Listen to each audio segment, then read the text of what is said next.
It's sad, and it's a sad reality, and this happens quite a bit when guys get into relationships. And this happens a lot for guys who don't follow dating advice, right? So guys who aren't watching this channel, they get into a relationship, and sometimes the guy who wasn't really great with women finds himself in a relationship with a girl that he's very attracted to.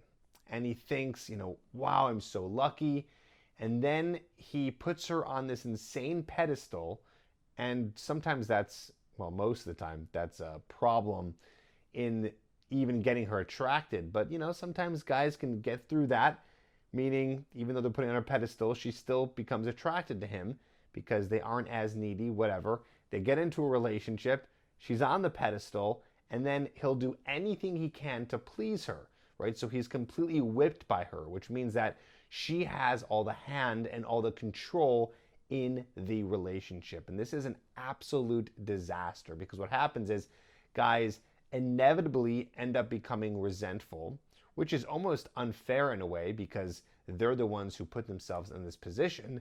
And then there's fights, and then either the relationship ends or it just becomes this really terrible relationship where you're saying the, happy wife, happy life thing where you got to do everything to please her and you're not happy in the end. This is like what it looks like if a nice guy ends up in a relationship. Like I said, it's a disaster. I'm going to show you some examples of what this looks like, and also, just give you or instill in you fear, and a lot of fear of why you shouldn't do this, and then also teach you what to do so this doesn't have to happen anymore. So here's some examples of what this looks like. Basically, you're putting her first, right? So whatever she says goes. So usually when guys are whipped, they don't get the choice anymore, right? It's always up to her. Like she's the one who's deciding.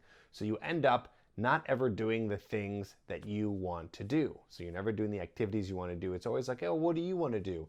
And anything she says, good, let's just do what she wants to do. It's never your choice.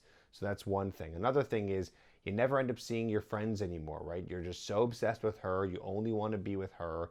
There's no boy time.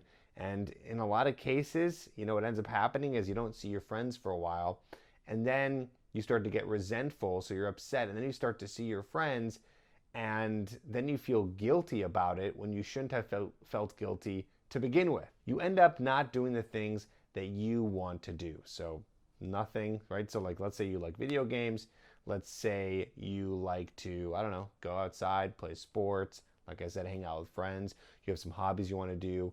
You don't do those things anymore. Now, of course, you could be with a controlling woman. That's a different story. If you're with a woman who's trying to change you and stop you from hanging out with your friends, she's like very active in this process. This is you being controlled. This is not being whipped anymore. This is her actually controlling you, and you need to get out of that relationship as fast as possible because you're not with a good, mature woman who accepts you for who you are. But if you find that you're the one changing these things and not doing the things that you like to do anymore because you're afraid of hurting her, then this is where it's a real problem. Furthermore, you might not be speaking your opinion anymore. Your opinion might be thrown out the window. Maybe you are just so agreeable at this point. Anything she says, you agree with. You don't want to start fights. You don't want to make your point clear. It's like what she says goes, whether it's something she wants to do or something she believes in or something that she is stating in terms of an opinion, and you are no longer you anymore.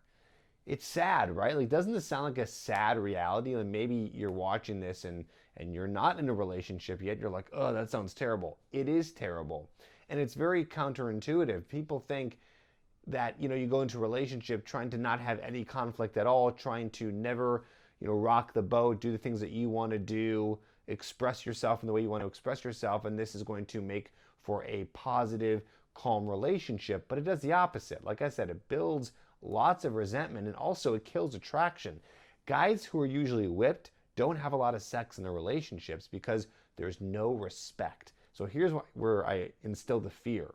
Women lose respect for guys like this. Yes, they stay in the relationship with this guy, but they could be cheating on this guy. They could eventually end up breaking up with him.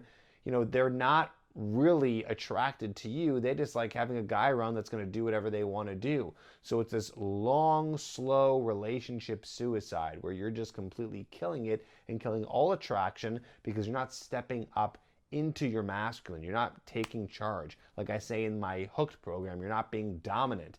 You're not saying, hey, let's do this. Hey, I want to do this. Hey, this is what I believe in. And so the fact that you're not doing that causes her to lose attraction. And what's interesting, and this is how you fix this, is on the other end, it actually creates attraction. So that's something that's cool too. It creates attraction when you're speaking up, doing what you want to do, spending time with the guys, right? And also doing that is going to create distance. And like I've always said, distance equals desire, because she's going to want to be with you more. You're going to want to be with her more. So you got to do everything opposite of what I've mentioned in this video so far. So let's be honest. I want to hear from you. Write down in the comments below, what of these have you done before, okay? And I will admit to one right now. There have been times where I've been in relationships in the past where I have not spoken up on a true opinion, or I thought something completely different than she thought, and I would just be agreeable because I didn't want to rock the boat, right? So I've done that before. What have you done? Write a comment down below and let me know. And of course, if you like this, press subscribe so you can get more videos. Let me know what you think. I'll see you in the comments down below.